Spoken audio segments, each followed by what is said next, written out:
Hi and welcome to another video tutorial for the Photography for Beginners Facebook group. Yesterday in the group I posted a picture that I edited using Photoshop's built-in tilt shift filter, and I had a couple of people ask if I could do a tutorial on that. So I will do a tutorial. I'm using the picture that I posted in the group. I did edit out the baby just because that's a client picture, and while I can share their picture, I didn't really feel comfortable using the image for a tutorial because it's seen by a broader audience. Um, so I've edited out the what I promised you was a very adorable little baby nestled into the log here, but for the sake of the tutorial, that's not really the important part. What I'm going to do is show you how I select it around the stump, and honestly, um, there's a million ways to select things in Photoshop. You probably have a way that you are more comfortable with or more familiar with, and that's great. As long as you're getting a good selection and you're pleased with the results, there is no right or wrong way when it comes to making selections. Because this is just a craggly old log, I don't have to be terribly precise. Any bits that I leave behind, as long as it's not like I'm obviously leaving chunks of it out, but any bits that I leave behind are going to be so very blurred in the background that it's not going to really be apparent. So for this, I just used my um, quick selection tool over here and make the brush a little bit bigger, and just kind of roughly went around. For the tilt shift, I didn't really want it to affect anything in the foreground as severely as in the background. I kind of wanted to control my foreground and background separately. So when I was doing this, I did select all the way to the foreground. Often with tilt shift, you would want the blur to be fore and background. If you had like a little girl standing in a field, you would want to make sure that your foreground got blurred as well. And you can do it all in one step. I just prefer, for this image at least, to treat my foreground and background a little bit separately. So if I zoom in, you can see like I did miss lots of bits here. And that's okay. Just going to go in really quickly and select these bits. For the sake of the tutorial video, I won't get too picky here, just because it's no fun sitting around watching somebody refine their edges. For the original picture, I did make sure to get this little crag here, that little one there, all of those little bits to help make it believable. But I know that you guys all can select an image, and if not, there are a billion tutorials out there that will show you how to make good selections, refine edge, things of that nature. So basically, just pick up a little bit there. So I have a selection that, for this video looks good. I could go and smooth those edges in the Refine Edge tool up on Selected Mask. If this was the outline of a person, I would want to make sure that that line was smooth and clean, not all jaggedy like this. But for my log, this is great. What I'm going to do is put this on its own layer now. So I will hit Control J. That just copies it up there. So there you can see my selection. I'm going to get rid of that for now. So now I only have the background layer that I'm working on. And I'm going to reselect the area. And my reselect, there we go. Not really going to work for me because Photoshop is being kind of mean today. If your reselect option has disappeared, just press Control and hold your top layer and click on that top layer, and it will reselect only the selected pixels there. Pretty simple. Now I want to fill this with content aware.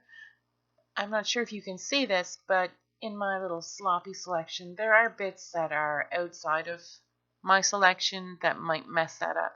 And because I didn't do a refine edge or an expand my edge or shift edge, whatever they call it now, I'm just going to go and do that now. Because I can take too much of my background for this step, but if I don't have enough, it will affect the way it looks. 25 pixels should be more than enough to expand. And now you can see that it's going to include all of my selected area plus a bit. Going to right click and go to Fill, Content Aware. My computer is maxed out today, so this is going to take just a second. And we're back. Now you can see it's filled in my area there. Control D to deselect. I mean, it's not gorgeous, and you can see where there's been, you know, obvious repeats on what it's selected for source material. That doesn't even matter, not even a little bit. The main thing is my stump's not there, and I can put that back in, and I will do that in just a moment. First thing I'm going to do is my tilt shift. You will find that under Filter, Blur Gallery, Tilt Shift. Now it is going to drop its pin probably dead center in your image. You can actually click and drag that, and I'm going to bring it down. You know, I want around my stump, I kind of want this area here to still be in focus and have the focus drop off from that point. So I'll do that. I'm going to turn my blur up. I really wanted to go for an exaggerated blur on this one because I wanted to really disappear all of these.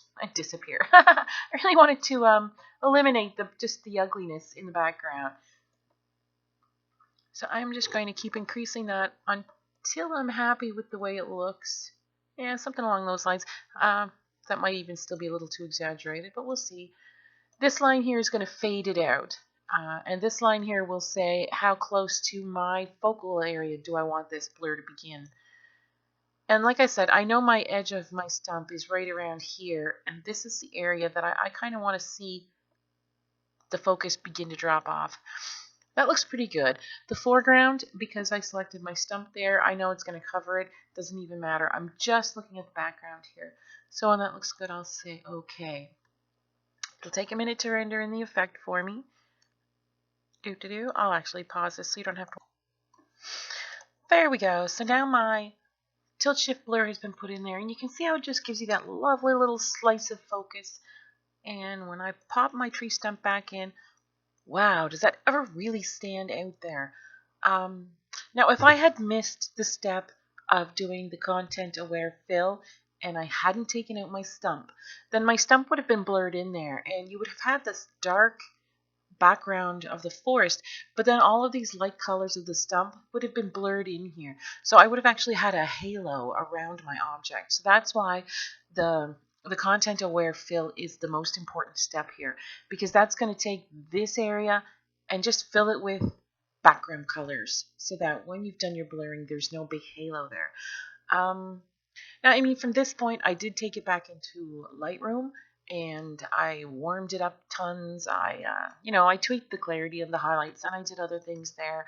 All of that just comes down to your own individual style of editing. But this is how the tilt shift was done for the background. And like I said, I did do an extra one on my foreground, just because I did want to have a little bit of blur at the bottom, but I didn't want it to be to the same degree as the background. So what I can do is actually, with my foreground selected, go back into my blur gallery to tilt shift, and bring it up here. You know, I don't mind if the blur just sort of hits the top of the stump a little bit, like maybe that is just slightly falling out. You can see it just hits it right there. So that's falling out of my focus, and it's just giving me a bit of blur here. I turn the preview off. It's so slight at the bottom. I'm not sure if you can see that in this little video. But I am going to say, there we go. I am going to say OK to that. And then I would take it back into Lightroom if this was my actual client image and keep on working that. Here we go. So I'll say OK. We're almost out of time here for this video.